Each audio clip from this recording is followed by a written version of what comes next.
Assalamu alaikum жамаат, бұл жерге подвал болот. Азыр кыска нуска түшүндүрөм. Жерди казып алып туруп размерге. Анан кийин сеткамакты калыңынан айландырып, бирине соединение кылып туруп байлап алдык дагы. 12лик арматураны российскийне эмеге жерге кагып туруп, муну алып байлап чыктык. Что соединение эч качан тупурак менен бетон бирикпейт. Буну бириктирген бул арматура жана темир болот. Бул арматура бияка кетпеш үчүн кармайт, а сеткамак общий кармайт.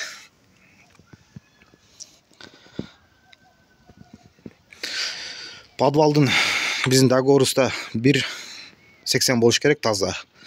Үйдүн ээсинин заказчиктин талабы ушундай болчу.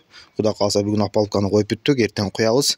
Анан снимать этип туруп, анан полду куябыз. Ошо менен анан кургагандан кийин лестница болот. Лестница кийин акырында. 1,80 бул жакшы, бир адам кеңир басат.